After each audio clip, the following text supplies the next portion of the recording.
Bonjour à tous. Alors, je vais faire une vidéo aujourd'hui pour essayer de vous aider à comprendre comment se retrouver soi, comment retrouver son chemin pour se sentir dans le lâcher-prise. Voilà. On est dans une société dans laquelle moi j'entends, en exerçant en cabinet, j'entends de plus en plus les gens me dire qu'ils manquent de temps, qu'ils manquent de plaisir, qu'ils manquent de besoin. Et ça questionne puisque c'est des choses qui reviennent très fréquemment. Alors, l'idée, en fait, c'est que déjà, pour se retrouver soi, donc pour être dans le désir et le plaisir, il va falloir être en capacité de faire face à soi. Or, on est aujourd'hui dans une société dans laquelle, de plus en plus, en fait, les individus refusent d'être face à eux-mêmes. Alors, on a eu l'explosion des réseaux sociaux qui ont pris beaucoup de temps, les nouvelles technologies, euh, la connexion permanente au monde de manière générale et vaste avec les nouveaux moyens de communication, qui ont fait que du coup l'individu a le sentiment d'avoir de moins en moins de temps et que l'individu est de plus en plus dans l'urgence et fonctionne de plus en plus dans l'urgence. Et on a également des professionnels qui ont ce sentiment d'être dépassés par le temps et de fonctionner effectivement de plus en plus constamment dans l'imprévu, l'urgence, l'immédiateté. Voilà. On est aussi dans une culture dans laquelle on attend au jour d'aujourd'hui de plus en plus des réponses immédiates. C'est je veux et je veux à l'instant T. Sauf que l'instant T, c'est une fraction de seconde. Et qu'effectivement, du coup, bah, courir après le temps et à ne pas prendre le temps de faire face à soi, on ne peut pas se trouver soi. C'est-à-dire que se trouver soi, c'est répondre à nos propres désirs. Donc on part sur les émotions, il faut être en capacité de les ressentir.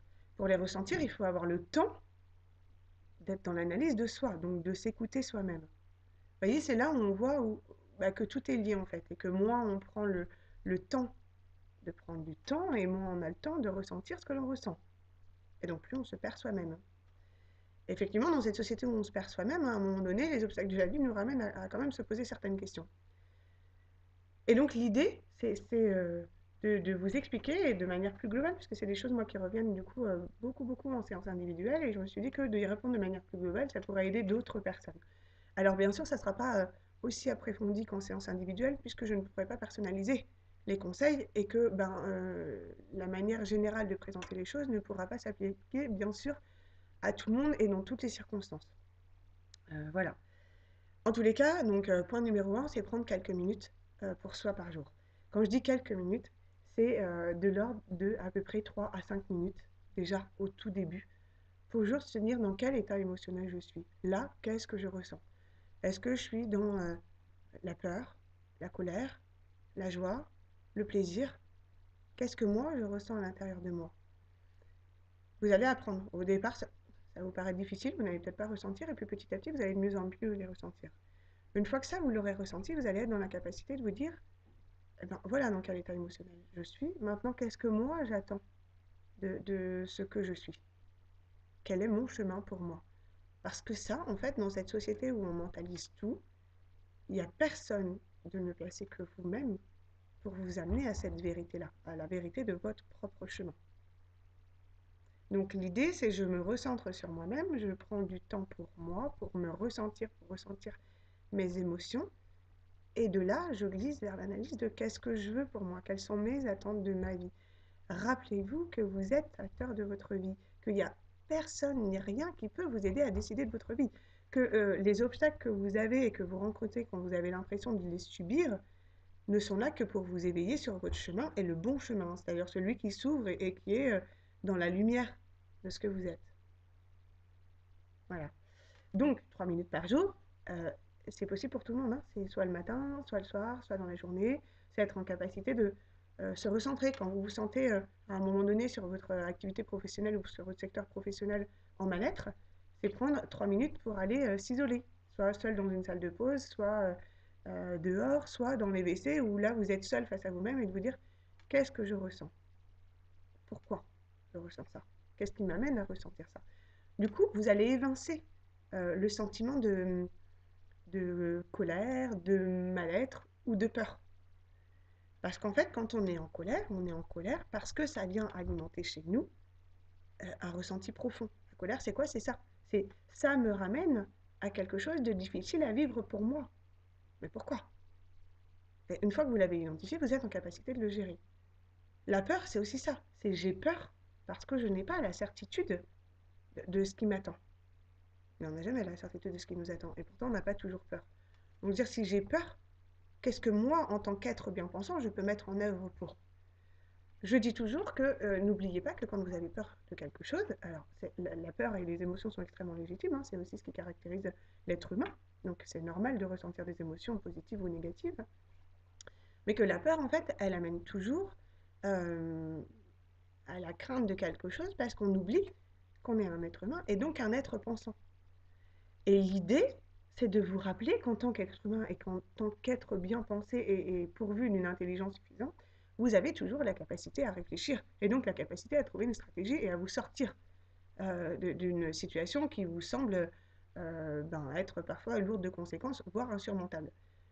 Mais en soi, l'être humain a cette capacité, euh, parce qu'il est un être pensant et qu'il est capable de réfléchir, de trouver les stratégies qui lui permettent de surmonter en fait les obstacles qui lui paraissent parfois insurmontables. Voilà. Donc c'est toujours le temps de... On parle beaucoup de... On est dans une société dans laquelle on parle beaucoup de méditation. Moi j'ai parfois des patients qui viennent et qui me disent mais moi c'est pas possible. Me mettre en méditation c'est pas possible. Je ne peux pas rester dans un endroit assis, etc. Mais méditer, ça n'est rien d'autre que de faire face à soi-même en fait. Le principe de méditation, il est là. Donc après, enfin, l'idée pour se retrouver soi, c'est aussi de sortir en fait de cette mentalisation. Donc, donc d'être en capacité de vous dire que la méditation, c'est le retour face à soi-même.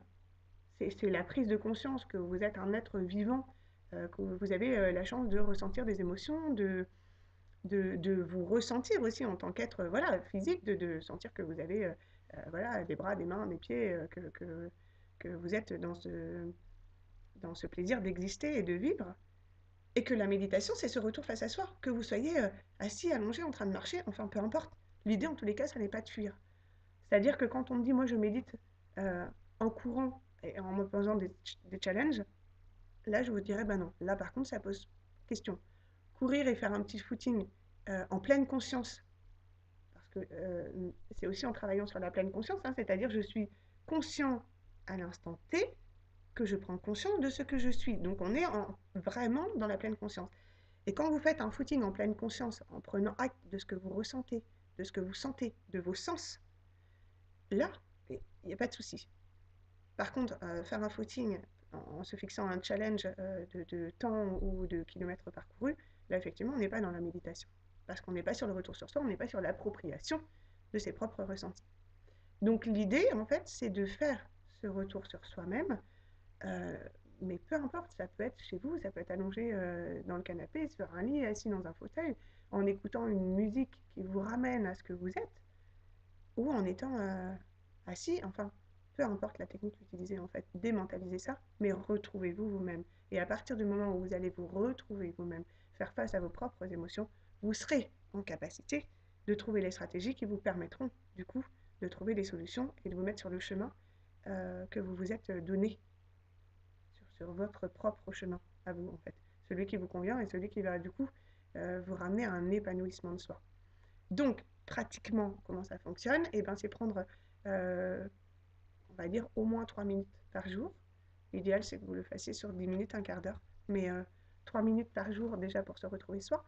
Et quand je dis 10 minutes, un quart d'heure, ça peut être 3 fois 3 minutes ou 5 fois 3 minutes. C'est pas forcément 15 minutes d'un coup. L'idéal, c'est au moins de le faire le matin. C'est-à-dire, voilà, je me lève, je me suis restaurée, je me lève, comment je me sens? Pourquoi? Parce qu'en fait, ce premier ressenti va vous amener à trouver la stratégie de ce que vous voulez dans votre journée. Et du coup, de répondre à l'harmonie de ce que vous êtes. Et l'idéal, c'est de le faire aussi le soir. C'est-à-dire, voilà, bilan de ma journée, comment je me sens. Et si je me sens bien, et bien très bien, qu'est-ce qui a fonctionné? Si je me sens mal, qu'est-ce qui a dysfonctionné? Et du coup, qu'est-ce que je peux améliorer? Pour constamment, en fait, vous retrouver face à vous-même et vous retrouver dans ce bien-être-là. Et vous allez voir que du coup, l'appropriation de vos émotions va vous éloigner de la culpabilité, et là je parle des émotions négatives notamment, hein, de la culpabilité que vous pouvez ressentir. C'est-à-dire qu'avoir le sentiment d'être dans la colère et ne jamais faire face à sa propre émotion de colère, c'est à un moment donné culpabiliser d'être dans la colère parce que forcément, en soi et autour de soi, ça va induire des comportements, des réactions et des manières d'être. Donc l'appropriation de ces émotions-là, en fait, vous amène à être en accord avec vous-même parce que vous allez la régler. Être de la colère en soi, euh, c'est pas problématique en soi à partir du moment où vous êtes capable de faire un retour là-dessus pour pouvoir vous identifier en tant que tel et trouver la solution derrière. Donc c'est en faisant face à soi et en faisant face à ses propres émotions que vous allez être en capacité de vous réapprivoiser. Et à partir du moment où vous allez vous réapprivoiser, vous allez sortir de la mentalisation, donc retrouver vos intuitions, retrouver votre cœur et agir du coup dans cette guidance qui vous est donnée. Voilà. Alors j'espère que ça vous paraîtra aussi simple en pratique qu'en vidéo. Après, je pense que je diffuserai aussi quelques vidéos peut-être plus ciblées ou avec des coordonnées différentes, euh, lors desquelles du coup je pourrai répondre un peu plus aux questions qui peuvent y avoir. Voilà, j'espère vous avoir aidé. Bonne journée à tous.